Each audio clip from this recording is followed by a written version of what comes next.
Today I'm going to be sharing some acrylic painting tips while I demonstrate this marine painting.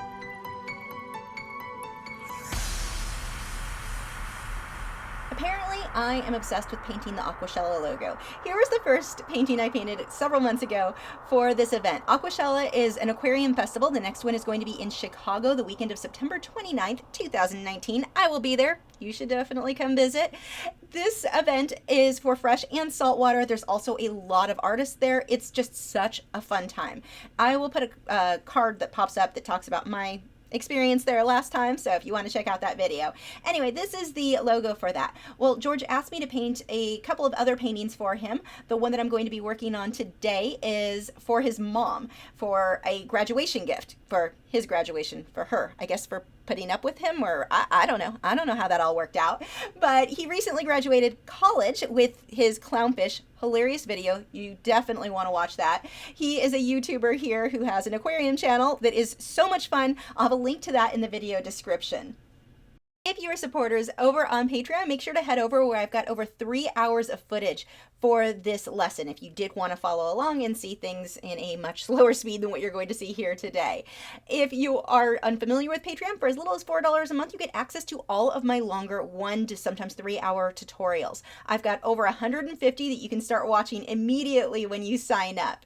And if you're not sure if Patreon is something that is going to be a good fit for you, I have a free video on my Patreon video library where you can, for one, just see all the videos that are available, but you can also watch a free 2-hour-long colored pencil demonstration to see if you think that my teaching style may be a fit for you. And I will have links to everything in the video description. For this painting, I am working on a Frederick's Nature Core mixed media paint board. And just for transparency, I am sponsored by Frederick's. I don't remember if this was one of the canvases they sent to me or I bought this one myself years ago. Could go either way on that one.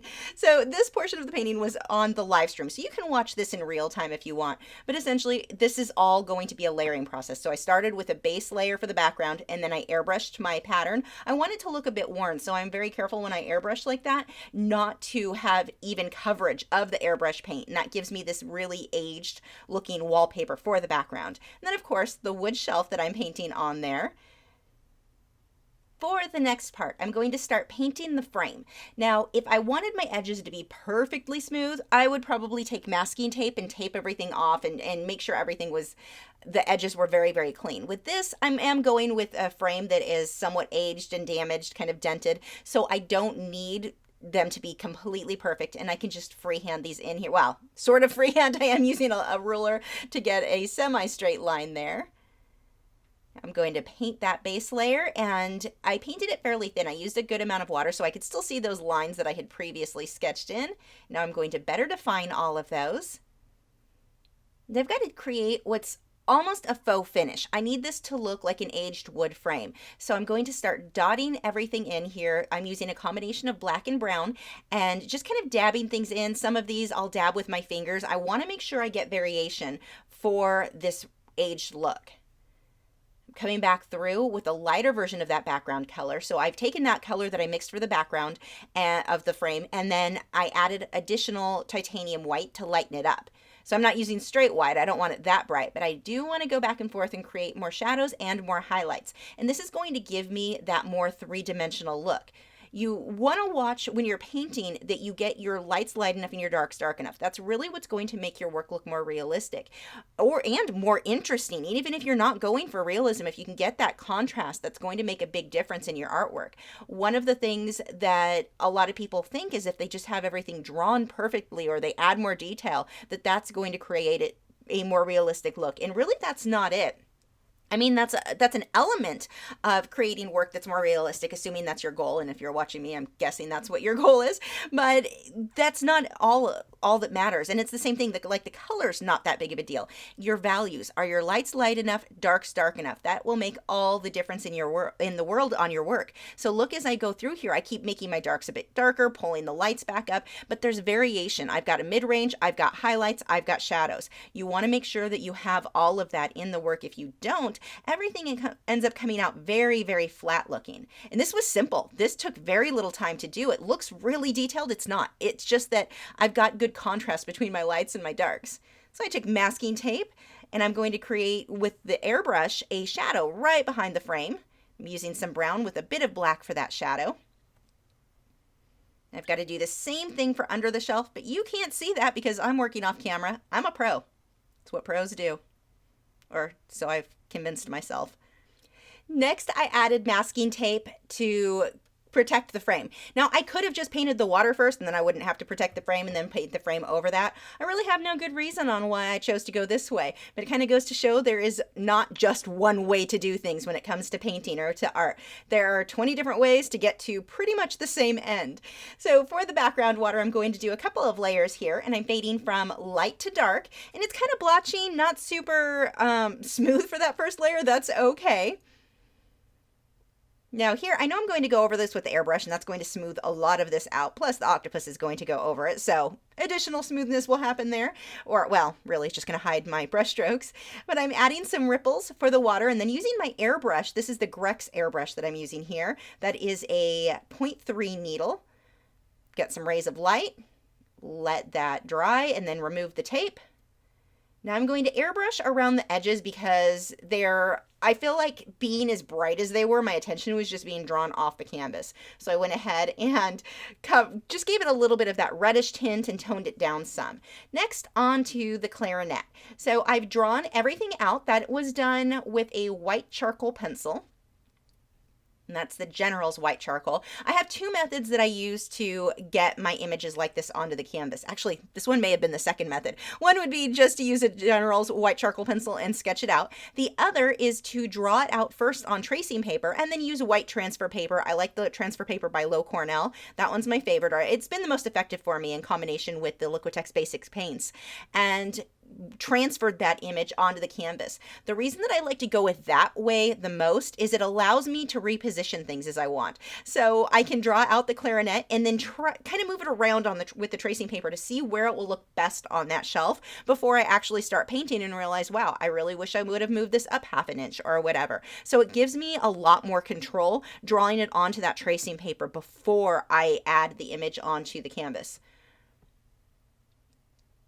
Now I'm going through, when I first paint the base layers, look how flat they are. Just gray and black, nothing special. And then I come through with the highlights. So I've got light gray, medium gray, dark gray, black, white, all of that variation in there. This high contrast between the light and the dark on the keys of the clarinet, this really helps to create that metallic, that shiny look.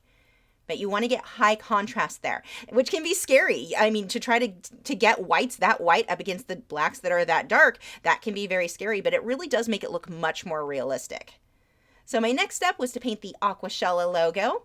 And you can see that it's drawn out. That one was drawn with the tracing and transfer paper method. You can barely see the white, but I can see it enough to kind of, I can freehand what I can't see there. I mean, I can see the majority of it. So next, I'm going to use the airbrush to create the shadow underneath that logo. And I think when I do the tracing and transfer paper with the white on a light background like this, you can see it better in person than what it shows like in video. Now here's the same thing. I want the outside of the logo to have this metallic look. So high contrast, get my darks dark, my lights light, and this is going to give you that very, very shiny feel. So I've got the mid-range colors, and I will have to come back with some darks. So I'm using a combination of raw umber and violet or magenta mixed together for that color, the darker color there. And then those bright, bright whites, definite whites there, like actual just straight titanium white to get the highlights so they look nice and shiny. Now for the inside of the logo, we've got the freshwater side and then the coral side.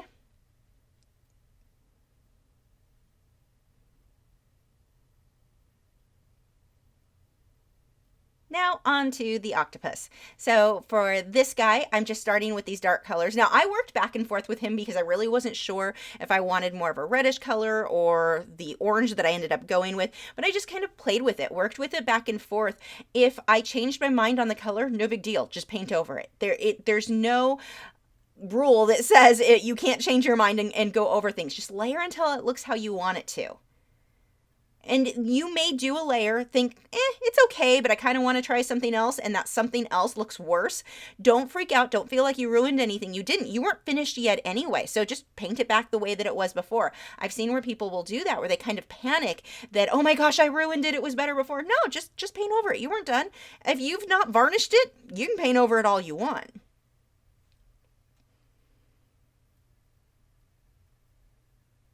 So here it's almost too purpley, and that's what I really wasn't in love with. I definitely wanted the more orange feel. Now this piece needs to go in a very specific room or have specific colors, which can be a bit of a challenge to paint with a marine scene. So I had to kind of play around with getting those colors in there and comparing it with the photos I had of the room that it was going to go in to make sure that it would go with the decor there. And so that's why I'm pulling the more orange and red tones into this guy versus just the magenta color I had as my base.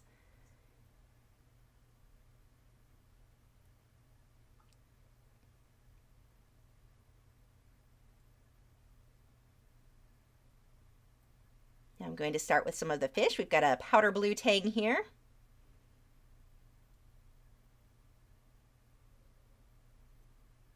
Now, when you're looking for fish reference photos, make sure that you look at several fish photos if you're not familiar with them, just because I've seen several photos on like Pixabay and different websites where you can get photos of fish, and they have ick. You don't want to paint those polka dots if they're not supposed to be there. That's a parasite that we really, somebody who would be interested in buying your painting probably knows enough about fish that they would see that and go, huh, that's a sick fish. I don't want that. So be careful, because I've seen that a lot with these reference photos where whoever the photographer was didn't realize or didn't think it mattered that the fish that they posted online is actually infested with a parasite that's not so good. And it's one that's very common with especially tangs.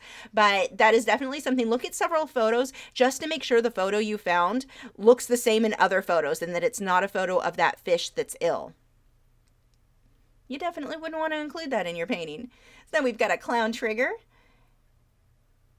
And I've got to make this fade so you've got that lighter area on top, fades into the black, and then he's going to have white spots here. But I don't want the white spots to be straight white. That would look very, very flat. So that white, it's going to reflect the colors around it. In this case, I'm going to pull a lot of the bluish purple. And I'll come back to him later and brighten them up even more after I glaze the color over it. But I need to let this layer dry completely before I start glazing the tinted color over it. So I'm using a hair dryer there to speed things along. Get some blues and magentas.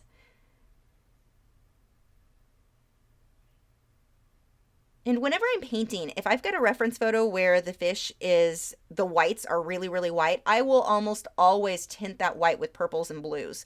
It adds a lot more depth. Got a hippo tang here, so I'll just block in the black first. Then I'm going to come through. Once that dries, I can paint the blue. While I wait for that to dry, I can go ahead and start the base layer on that clownfish. Now, if you're having a hard time, if you're trying to paint like with a clownfish where he needs to be bright orange, I can't just put bright orange, not with this brand of paint. With the Liquitex Basics, they are fairly translucent, which is great for me because I like to do a lot of glazes. It's one of the reasons that I love this paint. A lot of people think I use it because it's less expensive. No, it works perfectly for my techniques. But the thing is, especially the oranges and the yellows, those reds, very, very translucent. So if I have a fish like this that's orange, or the yellow tail on the hippo tang, I'm not just going to paint yellow straight over black, or the blue, or the orange over the blue. It's just going to tint it and come up with a muddy color. If I want it to be bright orange, I'm going to paint that fish white first, which is opaque, paint it white, and then put my oranges or yellows or reds, whatever color, on top of that. So it's all layering. There are paints that are more opaque, like the Liquitex soft body or their heavy body paints. They can be a lot more opaque because you're painting them on thicker, but I just don't get the results. Like, they just don't work well for the techniques that I use.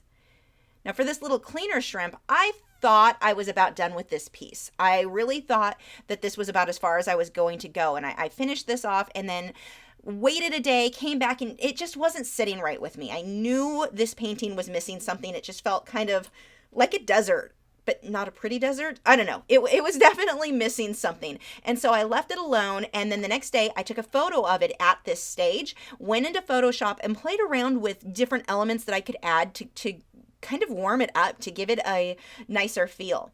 And that included adding flowers and more fish. Got some bubbles in the background there.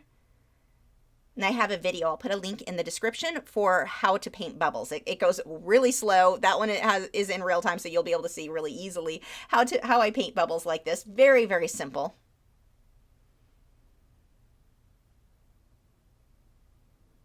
And then I realized, yeah, that painting's missing something. So this is where I decided to go ahead and add more to it. And it really made all the difference in the world. Once I added these flowers and the additional fish, I like this painting so much better. Here you can see where I'm using the transfer paper. So I drew out the flowers already, and actually I had to buy new transfer paper. See how it's not leaving many lines? You should be able to see it more than that. That transfer paper is probably 10 years old, so it was definitely time to replace it. But anyway, I used the transfer paper to transfer my image back on. So I got that base layer with the green of the flowers, then used the tracing and transfer paper and transferred my lines for the flowers back on there. And like I said, you should be able to see your lines better than what I can here. This was because that transfer paper was extremely old. When you get a sheet of transfer paper, you'll use the same paper over and over and over again. So it's not like a one-time use thing. It will last you a very long time. But mine was at the end of its lifespan and wasn't working very well. I did order some more after this video.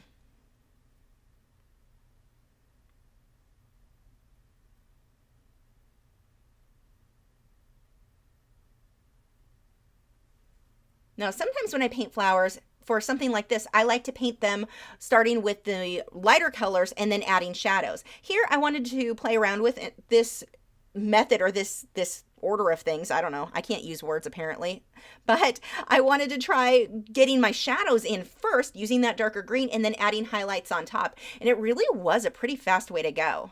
I mean, either way is fine. I wouldn't say one's better than the other, but back to like what I was saying before, there are so many different ways to get to the same end when it comes to painting. There is no one right or wrong way. In acrylic painting especially, it's so forgiving and so easy to go back and paint over things or change your mind and adjust things. Acrylics are one of my favorite, probably my very favorite medium to use when painting anything surreal, because so often when I'm doing a surreal piece, I'll paint parts of it, even if I designed it in Photoshop first. I'll get partway through and realize, yeah, something major needs to change. I'm not liking how all of this is coming together. And with acrylics, it's very, very easy to go back and make adjustments. Like here, where I added flowers, added fish, painted over elements. Technically, the cleaner shrimp's still there. He's just behind the flowers. That yellow is terrible looking. No biggie, just keep painting. And I think that's something that I see a lot of newer artists struggle with too, where they do something like this. They get to this stage and it's like, wow, this looks worse than it did before. I shouldn't have done that. No, you're not done yet. Keep painting, keep layering until it looks how you want it to. Yeah, that yellow didn't work out. No big deal. I'm just going to paint over it. Here I'm using transparent mixing white and going over the green. You can still see the green through it, but it tints that color. Seeing if I liked blue in these. I did not. I ended up painting over that too.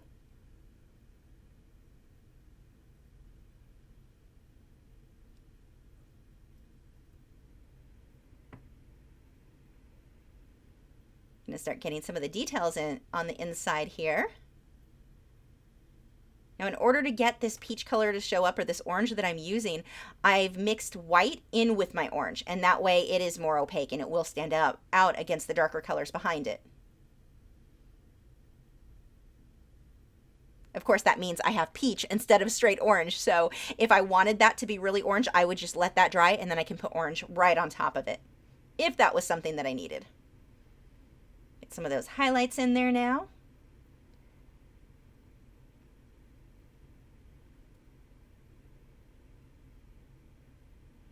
One of the things that you want to watch, this was something that I struggled with a lot when I was younger. And not even so much struggled as I just had in my head, every single thing had to be super blended, a soft fade from one color to the like from the highlight to the shadow.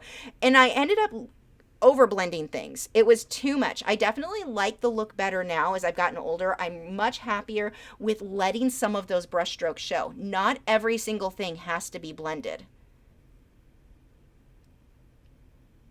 That's definitely one of those tips I wish I could have convinced myself of years ago, or well, when I first started painting 20 years ago, or well, longer than that now. Wow, I'm old. But I wish I had understood that before, because I was spending so much time. I mean, I got really good at blending, so I guess it wasn't a waste in that I learned that skill well. But I would spend so much time every single thing that really didn't matter. I wasn't making the work look better. If anything, I was making it sometimes look worse because things were too blended. So next, I'm going to paint this copper banded butterfly in, and this is another one where the white on him would just be white, but if I paint it just white, he's going to look flat. So I'm going to start with this nice pale lavender color, or violet, magenta, I don't know, something like that. I'm going to do that same base color for some of these other fish. We'll do these guys over here while the other one's dry, because I'm too lazy to pick up a hairdryer and dry those first. And I'm just going to fade that yellow into that magenta color here. Then this guy is a firefish. He's going to have yellow in the center, and it's going to fade out to the darker red. But I'm going to start light, and I'll have to do this in a couple of layers, let it dry, paint it again, let it dry to get my color saturation where I want it. But notice how I painted the whole fish white first so that it would cover the blue, and that's going to let the oranges and the yellows really pop. Now, if I painted these orange and yellows over the blue, they just would have been muddy. It wouldn't have been so bright. Now he's got a lot of detail with those stripes, those black stripes, which I actually paint purple and then black for the darker areas over it. But he's got a lot of detail in there. I find it to be easier to get that base layer first of the red, let that dry, and then once I'm done with getting that base of the body in, then I can go through and do the details with the stripes. But if I were trying to get this all blended, painting around the stripes, I'm just creating more work for myself, and it doesn't look any better.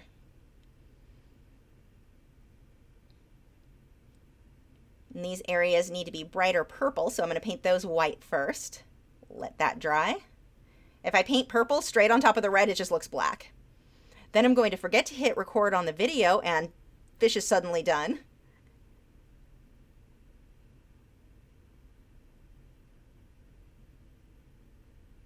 A few more details on this guy. But notice how much transition there is between the lights and the darks and the violets and the yellows and oranges, all of these colors, how they fade from one to the next. It's not just pick the right color. There are a lot of colors and you want them kind of blending in with each other there. Not over blended though, as I contradict myself.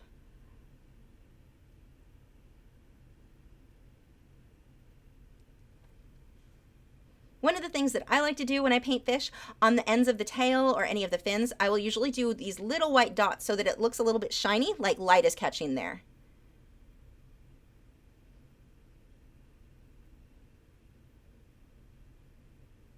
We'll get some blue shading on the bottom side of the belly of that guy. Moving on to the firefish.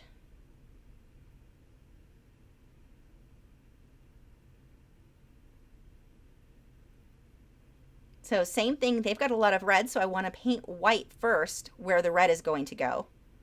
Or, in this case, that kind of magenta, violet, whatever color.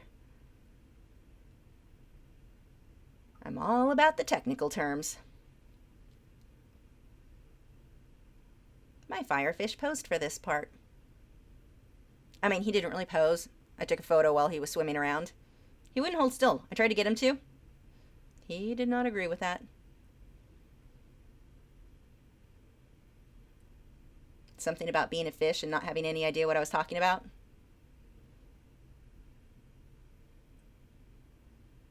And you will have super ugly stages. Look at that clownfish. That is a horrible stage. He doesn't look good at all. You're just going to keep on layering until it looks right.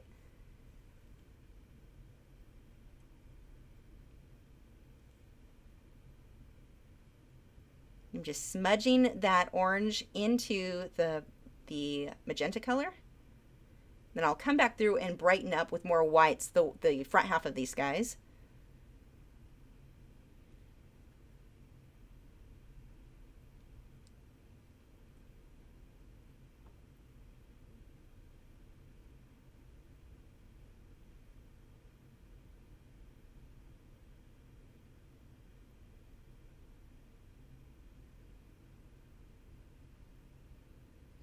Now on the clownfish, I'm using white, just straight white to get some of those highlights. When it dries, I can glaze orange and yellow over that. But if I try just glazing the yellow over the orange, it's going to tint the color, but it's not going to lighten it up.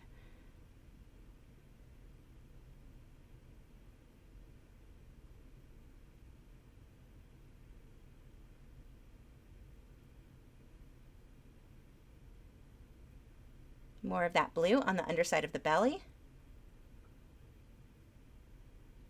Now on to the copper-banded butterfly fish, and again, video missing pieces there. It magically is just finished. I do have a video, if you are new to acrylic painting, that walks you through painting one of these guys, a really simple version of one of these guys. Really, really good first painting project. I will put that link in the video description.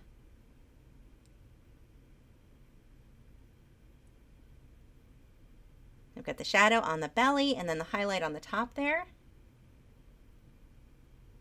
Those little dots on the edges of the fins. Now moving up here to the bannerfish. So these guys are black and white, but I'm going to start with the purple color, and then I can just add black as I need to for the darkest shadows in the black, and then come back through with white for the highlights as I'm doing here.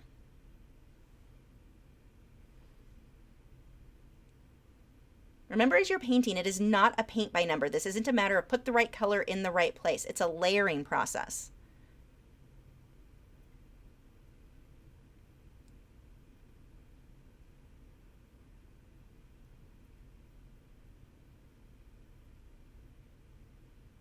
Again, that same blue for the underside of the belly there.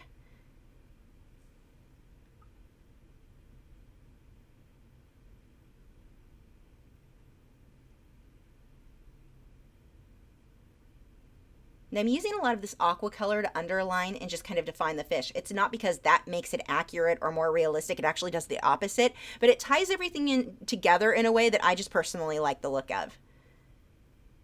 But there's nothing, as far as this is reflecting off that, there's nothing accurate about adding those there other than taking some artistic liberties, and it's just a look that I like and I thought looked really pretty with this painting for tying everything together. Now back to messing with these flowers. Put a bit of Naples yellow over those to warm them up, and then I'm going to come back through with some highlights. A few last minute details on the octopus, again with the highlights. And don't be afraid of your work. That is the biggest thing that I can teach you, is just don't be afraid to make mistakes. Don't be afraid to move forward and experiment or try things. That is how you learn. Even if you do something and realize, not a huge fan of that color, paint over it. It's not the end of the world, but now you know you're not a huge fan of however that method, what technique you used, color combination, whatever it was. You're not going to learn those things if you don't experiment, if you don't play with things. Don't be so afraid of making mistakes that you don't move forward. That's such a big deal, and I see it happen, unfortunately, way too often with artists, where they're so afraid to mess something up that they won't try things, or they just don't finish the painting. There's nothing you can do to the painting that you can't fix. It's a matter of needing to learn how to fix those things. I always used to tell my students that. Don't be afraid of making a mistake. There's nothing you can do to this that I can't fix. Some of them took it as a personal challenge, but I was always able to fix any mistakes. Go into this just a bit more relaxed and not stressed out. Don't freak out when you're painting about making everything perfect. That is a really good way to make sure you don't learn very fast, where you're just almost paralyzed to make a mistake, to make a wrong brush stroke. You can fix anything. You can paint over anything. Just jump in and have fun with painting. I needed to get some salt water for my reef tank. I went into Aqua Studios Aquariums here in North Texas, which if you've not been there, you should definitely check it out. But I went in for the salt water, but look at how cute this little Recordium mushroom is. Cutest little orange guy, which was perfect. I have a nano tank, so a very small mushroom is a good choice for me. My other ones are getting really big, so I only have so much space. Corey went ahead and bagged up the mushroom once I spent forever choosing which one wanted to come live with me. Lots of rubber band action going on there, which is really convenient because I decided before going home, this little guy needed to go on an adventure. A tightly sealed bag that didn't leak was step one. First, we went to Target. My husband is thrilled about me taking photos in the aisle with a coral, as you can see. He may have also wanted to kill me. Look at the love in his eyes. Okay, Mushroom, time to check out. You're already paid for, though. Not paying for you again. You can't have gum. Gum is not good for corals.